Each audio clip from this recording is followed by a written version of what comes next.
오늘 설교의 성경 본문 제가 봉독하겠습니다. 구약 성경 창세기 13장 14절부터 18절입니다. 거룩하신 하나님의 말씀입니다. 롯이 아브람을 떠난 후에 여호와께서 아브람에게 이르시되 너는 눈을 들어 너 있는 곳에서 북쪽과 남쪽 그리고 동쪽과 서쪽을 바라보라. 보이는 땅을 내가 너와 네 자손에게 주리니 영원히 이르리라. 내가 네 자손이 땅에 티끌 같게 하리니 사람이 땅에 티끌을 능히 셀 수 있을진데 네 자손도 세리라. 너는 일어나 그 땅을 종과 횡으로 두루 다녀보라. 내가 그것을 네게 주리라. 이 아브람이 장막을 옮겨 헤브론에 있는 마므레 상수리 수풀에 이르러 거주하며 거기서 여호와를 위하여 제단을 쌓았더라. 아멘. 교회에서 쓰는 용어 중에서 공예배 이렇게 얘기하면 교회에서 드리는 모든 공적인 예배를 다 의미하는 것이죠. 그런데 공예배에서 중심은 주일 예배 그리고 수요 예배입니다. 이 두 가지 예배로 말한다면 오늘 우리가 모인 수요 예배 이 자리가 올해의 마지막 공예배입니다. 주일 예배와 수요 예배의 제 설교는 설교 원고 전체가 그 페이스북 세 곳에 게시됩니다. 우리 성락성결교회 페이스북 그리고 제 이름으로 만든 두 개의 페이스북에 설교 원고가 100% 다 올라갑니다. 보통은 한 하루 전에 또는 어떨 때는 이틀 전에 미리 올라가죠. 그리고 설교 영상은 교회 유튜브에 게시됩니다. 제가 종결어미까지 설교 원고를 작성해서 거의 원고대로 설교하니까 지난 설교 내용을 아주 쉽게 확인할 수 있습니다.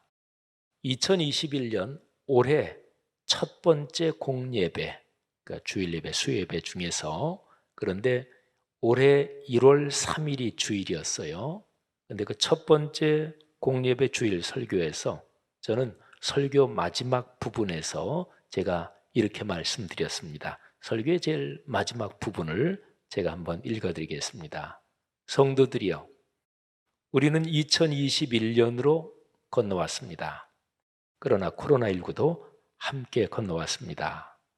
새해 정월입니다. 우리에게 중요한 일이 많습니다. 그러나 가장 중요한 것이 무엇입니까? 하나님 아버지께서 우리의 어떤 것에 관심이 있으실까요? 우리 자신입니다. 아브라함에게 그러셨던 것처럼 하나님은 우리에게도 우리 자신의 사람됨, 신앙인격의 훈련, 우리 자체에 가장 관심이 많으십니다. C.S. 루이스가 표현한 그 인간은 우리 자신일 수 있습니다. 하나님께서는 그 인간 아브라함을 훈련하셔서 하나님의 사람으로 만드셨듯이 우리도 그렇게 성숙하게 하십니다. 아브라함의 삶이 불안에 휩싸이고 흔들리고 있었습니다. 그러나 하나님의 말씀에 순명하여 그 말씀의 약속을 신뢰하고 그 언약을 주신 전지전능하신 하나님을 굳게 믿고 예배 중심의 인생 여정을 계속했습니다. 교우들이여, 우리 삶의 현장에 코로나19를 비롯하여 이런저런 어려움이 있습니다. 그러나 2021년에 예배의 자리를 지키며 말씀을 붙잡고 삶의 여정을 걸읍시다. 상황보다 크시고 모든 상황을 섭리하시는 하나님 아버지를 신뢰합시다. 올해 말에 우리가 우리 자신을 돌아보면서 이렇게 고백할 수 있기를 바랍니다. 2021년에 하나님께서 나에게 주신 가장 큰 축복은 나 자신의 신앙 인격이 성숙한 것이었습니다. 아버지 하나님께서 나를 만드셨습니다. 좀 길지만 제가 올해 1월 첫 번째 주일에 했던 설교의 마지막 부분을 읽어드렸습니다. 저는 지난 며칠 동안 한 해를 돌아보면서 생각했습니다. 한 해가 나에게 어떤 의미가 있었는지, 여러 가지를 겪으면서 나의 마음과 영혼이 얼마나 성숙했는지, 또 지정의를 중심한 나의 인격은 얼마나 깊어졌는지, 삶과 세계를 바라보는 나의 시선, 그것이 거룩한 말씀의 가르침으로 얼마나 아름다워졌는지를 생각해 보았습니다. 오늘 설교를 준비하면서 올해 첫 번째 공예배의 설교 마지막 부분을 다시 되새겼습니다. 조금 전에 말씀드린, 그러니까 거의 1년 전 올해 첫 주일 설교의 그 마지막 부분이지요. 다시 한번 제가 말씀드리면 다음과 같습니다. 올해 말에 우리가 자신을 돌아보면서 이렇게 고백할 수 있기를 바랍니다. 2021년에 하나님께서 나에게 주신 가장 큰 축복은 나 자신의 신앙 인격이 성숙한 것이었습니다. 아버지 하나님께서 나를 만드셨습니다. 자, 여러분은 어떠십니까? 하나님께서 여러분에게 올 한 해에 주신 가장 큰 축복이 무엇입니까? 개인적으로, 가정적으로 여러 가지 일들이 각각 다를 것입니다. 올해 자녀를 결혼시킨 가정도 있겠고, 손주를 보신 가정도 있겠고, 또 지금이 계속해서 입시철인데 내 아이가 원하는 대학에 합격한 그런 가정도 있겠고요. 또 올해 코로나19지만 사업에서 예외적인 성공을 거둔 그런 가정들도 있을 것입니다. 또 전부 다들 쉽지 않다고도 온통 뉴스에서 그러니까 이런저런 쉽지 않은 상황 겪은 그런 가정, 그런 분들도 계시겠지요. 아무튼 어떠셨습니까? 올해 1년 여러분에게요. 아무튼 또는 어쨌든 한 해가 다 가고 우리는 새 밑에 서 있습니다. 우리말 새 밑, 그거는 거의 연말께 섣달 금음께를 새 밑이라 그러지요. 우린 지금 거의 새 밑에 서 있습니다. 지나온 한 해를 어떻게 생각하며 평가하든 우리는 지금 여기에 서서 곧 우리에게 열릴 새해를 바라보고 있습니다. 올해의 첫 공예배, 그러니까 1월 3일 주일 예배의 제 설교 본문이 창세기 13장 14절부터 18절이었습니다. 그리고 올해의 마지막 공예배, 그러니까 지금 오늘 이 설교의 본문도 똑같습니다. 창세기의 이 본문에서 2021년에 우리 교회가 붙잡고 걸어온 성경 구절이 바로 이 본문에 들어 있습니다. 계속 저 자리에 걸려 있었던 우리 교회 1년 표, 눈을 들어 바라보라. 이 표가, 이 문장이 바로 창세기 13장 14절 안에 들어있는 내용이지요. 여러분 중에서 걸어온 1년 동안 바로 이 구절, 그리고 눈을 들어 바라보라 이 문장에서 은혜를 받은 분들이 많이 있으실 것입니다. 그런데 제게는 눈을 들어 바라보라, 이게 참 한 해 동안 아주 특별했습니다. 눈을 들어 바라보라.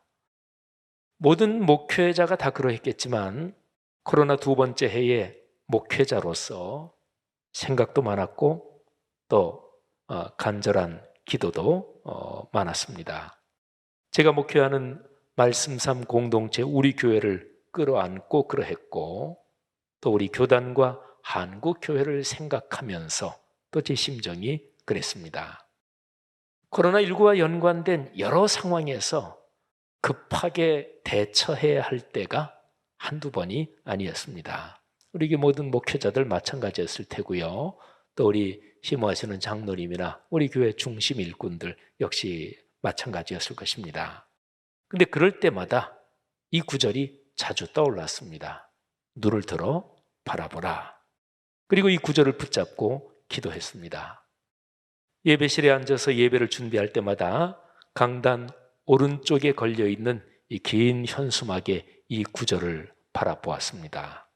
그러면서 물었습니다. 주님, 눈을 들라는 말씀은 무슨 뜻입니까?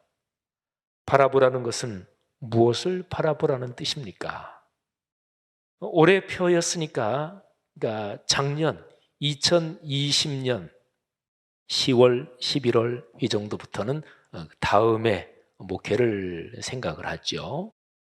그때부터 다음에 우리가 어떤 말씀을 붙잡고 1년을 걸어가야 되나 생각을 하면서 기도했고, 또 그래서 11월쯤에는 그 말씀이 거의 확정이 돼서 나름대로 그 말씀을 묵상하면서 이 말씀이 이런 뜻이구나 하면서 제가 은혜를 받았지만, 하지만 1년 내내 예배실에 앉아서 예배를 이렇게 준비하면서 그 현수막을 보면서 그런 물음을 자주 던졌습니다.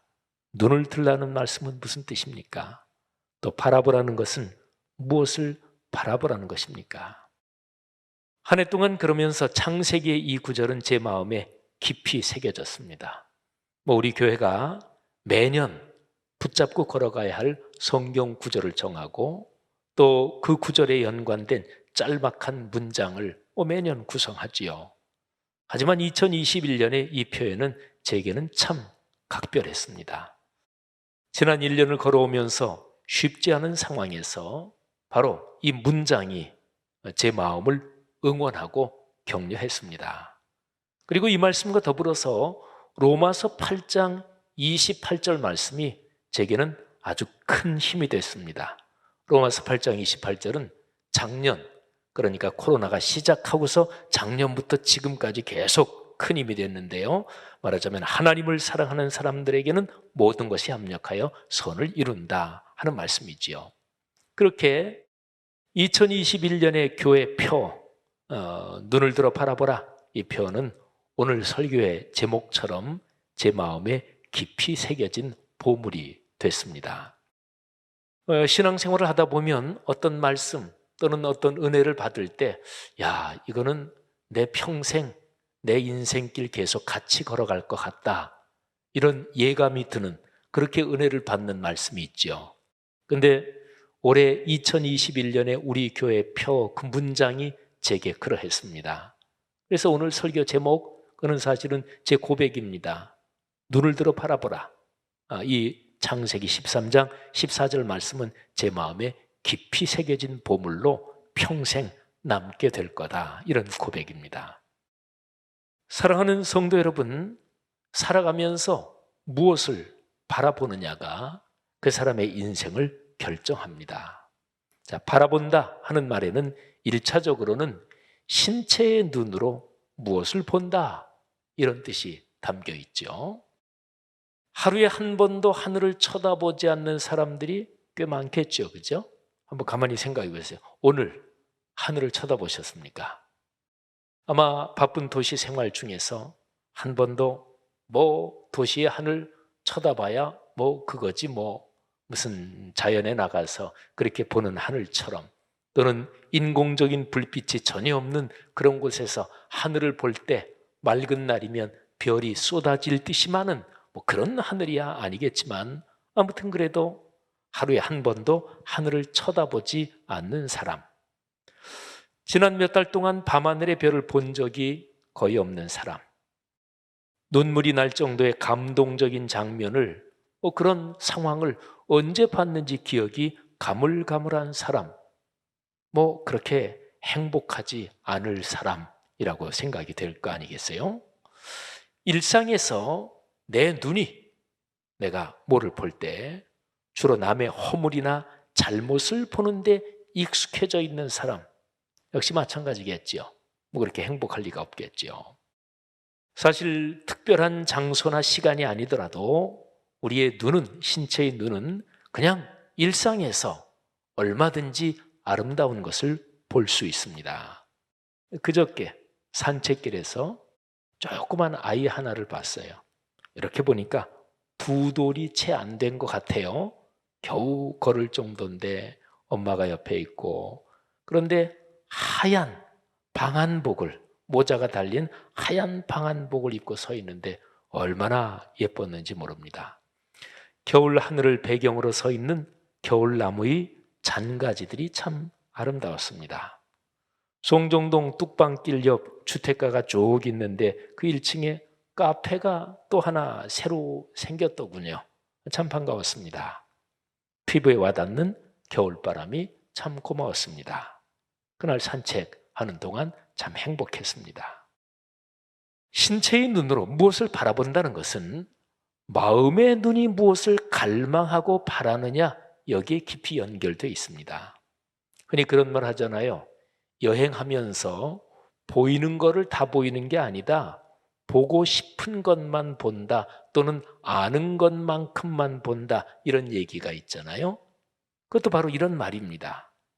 사람은 마음이 원하는 것을 신체의 눈으로 봅니다. 그러니까 마음의 눈이 신체의 눈, 거기에 근원이다, 거기에 토대다, 이렇게 볼 수가 있죠. 내 마음과 영혼이 무엇을 바라보고 있는지 또는 무엇을 갈망하고 있는지 한번 생각해 보십시오.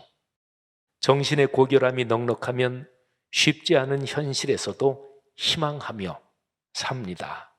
반면에 정신이 누추하고 비루하면 다른 사람이 볼 때 아유, 저 정도면 충분히 감사하며 행복하게 멋지고 살 수 있는데, 그런데 그 사람 자신은 현실에서 불평하고 원망하고, 그리고 자기의 삶에 대해서 만족할 줄 모르고 그렇게 살아가겠죠. 오늘 성경 본문으로 한번 넘어가 봅시다. 창세기 13장 14절. 하나님께서는 아브라함에게 눈을 들어 바라보라고 말씀하십니다. 그 당시 아브라함의 상황이 어떠했습니까? 아브라함이 갖고 있었던 큰 고민이 있었죠.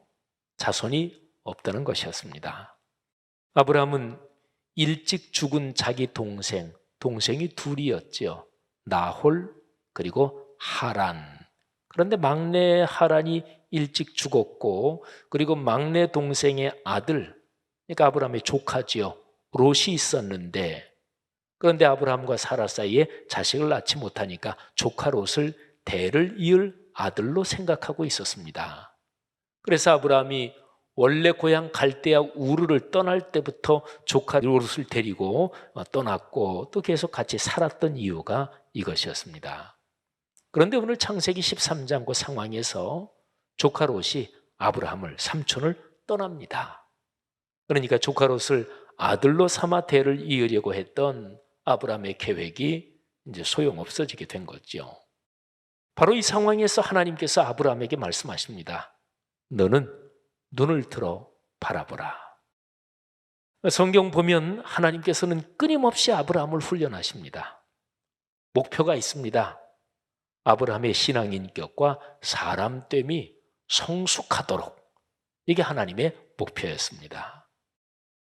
신앙 인격과 사람됨이 성숙하다는 것을 구체적으로 말하면 기독교 신앙으로는 이런 거예요. 하나님의 말씀을 믿고 살게 하는 것, 이게 바로 신앙 인격이 성숙하다는 거죠.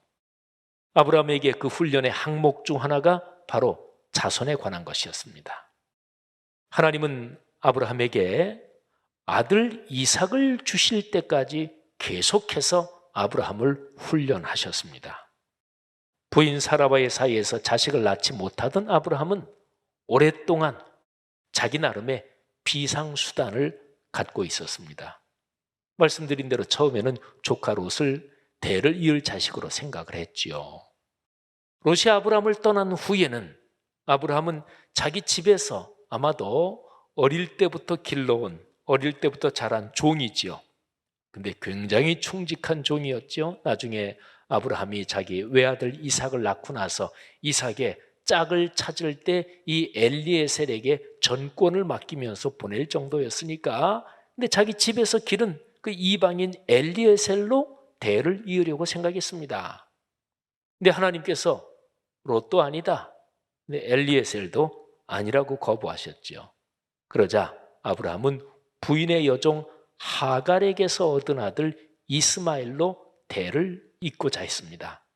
근데 하나님은 이것도 버리게 하시죠. 사랑하신 여러분, 아브라함이 갖고 있었던 비상수단이 상당히 여러 개였지요. 근데 사람의 삶은 누구나 다 그렇습니다. 여러분은 어떠십니까? 그러니까 각자 자기 삶에서 내가 중요하게 생각하는 문제, 그 문제에서 하나님을 진정으로 신뢰하는 것이 신앙의 성숙입니다. 그러니까 교회 왔다 갔다 하고 예배드리고 교회 이런저런 봉사도 하고 여기에 익숙해지는 게 신앙의 본질이 아니고요.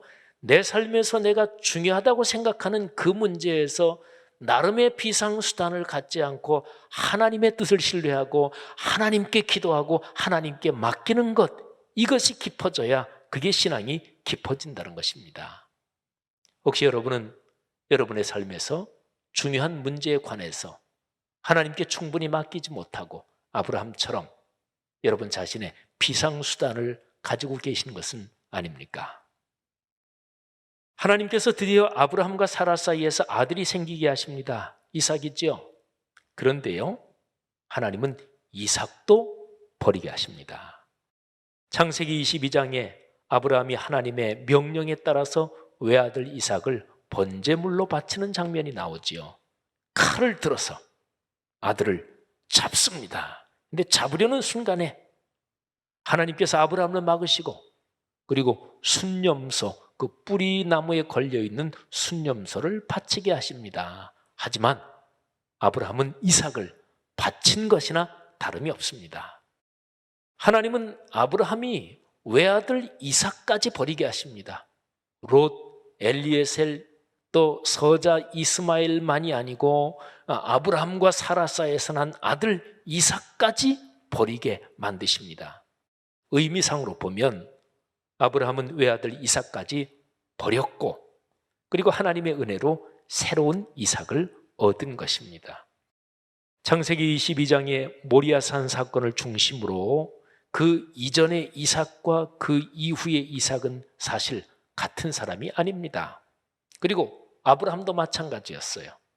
창세기 22장 이전의 아브라함과 이후의 아브라함은 완전히 달라졌습니다. 자, 보세요. 아브라함을 만들어 가시는 하나님의 훈련에서 요점이 무엇입니까? 말씀을 믿고 사는 것입니다.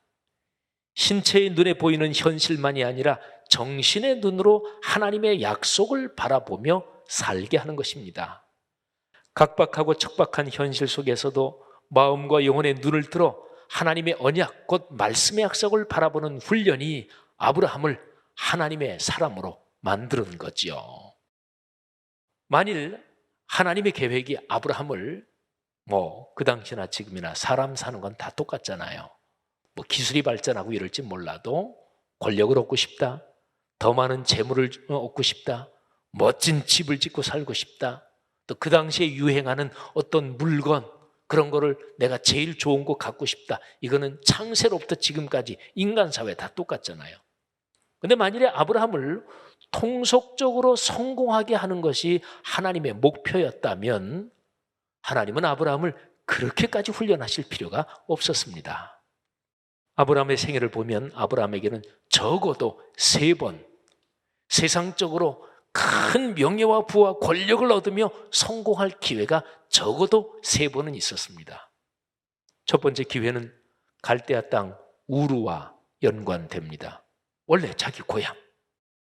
우르는 그 당시 고대 근동 세계에서 가장 큰 도시였습니다. 사실은 이 우르를 에덴 동산 그 가까이서 쭉 발전한 아마 인류 최초의 도시로 그렇게도 해석을 합니다. 우르라는 말 자체가 도시라는 그런 뜻입니다. 전해져 내려오는 이야기에 따르면 아브라함은 우르에서 꽤 잘 나가고 있었습니다. 그러니까 세계 최대의 도시에서 잘 나가고 있었던 아브라함, 세속적인 성공이 하나님의 목표였다면 거기서 불러내실 이유가 없었지요. 그러나 하나님은 아브라함을 세계에서 가장 번창하는 도시에서 불러내셨습니다. 자, 두 번째 기회는 아브라함이 가나안 땅으로 오다가 도중 하차해서 살던 도시 하란, 여기하고 연관됩니다. 하란이라는 도시 이름하고 아브라함의 막내 동생 하란하고 이게 똑같지요. 창세기에 보면 도시 또는 지명과 사람 이름이 겹치는 게 상당히 많습니다. 아무튼 아브라함이 도중 하차해서 살던 하란도 큰 도시였습니다. 그런데 아브라함이 하란에서 성공했다, 이렇게 추정할 수 있는 근거가 있습니다. 나중에요, 아브라함이 자기 동생 나홀, 그러니까 저 갈대아 땅 우르에 살고 있는 나홀을 하란으로 와서 살게 해요. 아버지를 모시게 하는 게 목적이었을 텐데, 그런데 형 아브라함이 불렀겠지요. 근데 창세기 24장 10절에 보면 그 하란에 나홀의 성, 이렇게 불리는 성이 있었습니다. 그러니까 아브라함의 동생 나홀이 거기에서 크게 성공한 거지요. 그런데 하란에 살던 형 아브라함이 터를 닦아놓은 덕분이었을 것입니다. 그러니까 아브라함은 하란에서 성공했어요. 그러나 하나님은 아브라함을 하란에서도 떠나게 하십니다. 세 번째 기회는 애굽과 연관됩니다. 아브라함이 가나안에서 살다가 기근을 피해서 애굽으로 갔잖아요. 그런데 아브라함은 애굽에서 크게 성공합니다. 세상적인 눈으로만 보면 살아있는 신으로 추앙받는 애굽의 통치자 바로의 권력과 연결됩니다. 아내 사라가 바로의 궁으로 들어갑니다. 많은 재산을 얻습니다. 권력의 중심부하고 연결된 거지요. 그러나 하나님은 아브라함을 애굽에서 떠나게 하십니다. 하나님은 아브라함이 세속적인 성공에 안주할 만한 그 상황에서 거듭해서 떠나게 하시는데, 그걸 다른 말로 하면 아브라함에게 도전하시는 거예요. 요청하시는 거예요. 아브라함아, 눈을 들어 바라보라. 하나님께서는 아브라함에게 세속적인 성공과 비교조차 할 수 없는 영원한 축복을 주시려고 계획하셨습니다. 그리고 눈을 들어 바라보라, 이 도전을 거듭하시면서 바로 영원한 축복의 그 길로 아브라함을 인도하신 것이지요. 성도 여러분, 창세기 13장 14절의 문맥으로 보면 눈을 들어 바라보라는 말씀은 하나님께서 아브라함에게 주신 땅과 자손에 관한 약속, 이거를 다시금 확인해 주시는 장면입니다. 공간적으로 동서남북을 멀리까지 바라봐라, 그 땅을 내 자손에게 준다. 또 시간적으로 내 후손이 번창할 것을 내 마음과 영혼의 눈으로 바라보라, 내 자손을 바닷가의 모래처럼 많게 하겠다, 이 약속을 하나님이 하시는 거예요. 그런데 이 구절의 깊은 의미에서 보면 하나님은 아브라함에게 그의 마음과 영혼의 상태를 바라보라, 이 말씀도 하시는 거예요. 아까 창세기 13장 그 상황을 말씀드렸죠. 자기의 아들로 생각했던 롯이 떠났습니다. 아브라함의 마음이 얼마나 낙담했을까요? 그리고 미래가, 대를 이룰 자식이 없으니까 미래가 불안했을 거 아니겠어요? 불안과 낙담이 휩싸여 바닥으로 침몰해가는 마음과 영혼을 다시금 높이 들어 하나님 말씀의 약속을 바라보라는 것이지요. 상황에 빠져있는, 현실에 묶여있는 삶의 시선을 높이 들어 하나님을 바라보라는 것입니다. 그리스도인들 여러분, 현실의 상황보다 우리 신앙인들에게는 마음과 영혼의 상태가 더 중요합니다. 아니, 신앙인들에게만이 아니지요. 이 세상에 사는 사람들 누구나 다 그렇습니다.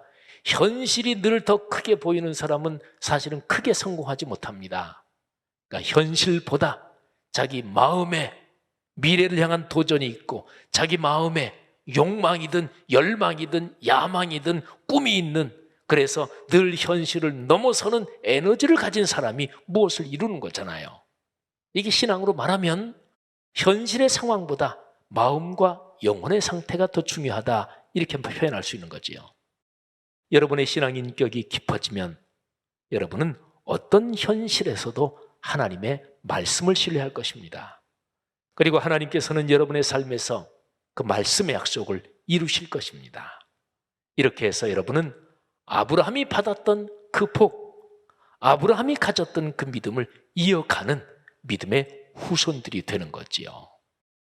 아브라함은 눈을 들어 바라보라, 이 말씀에 순종해서, 그리고 하나님께 제단을 쌓고 그리고 예배를 올렸습니다. 말하자면 하나님의 손을 꼭 붙잡고 사는 예배 중심의 삶을 다시금 이어간 거지요. 오늘 본문 창세기 13장 18절 말씀을 보세요. 이에 아브라함이 장막을 옮겨, 여기에 이에라는 말은 바로 그 얘기지요. 하나님께서 아브라함아, 너는 눈을 들어 바라보라.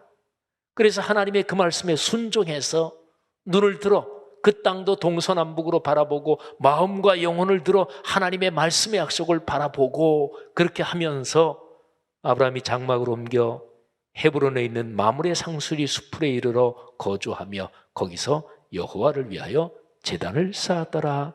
아멘. 예배를 다시금 드리고 다시금 예배 중심으로 살았다는 얘기지요.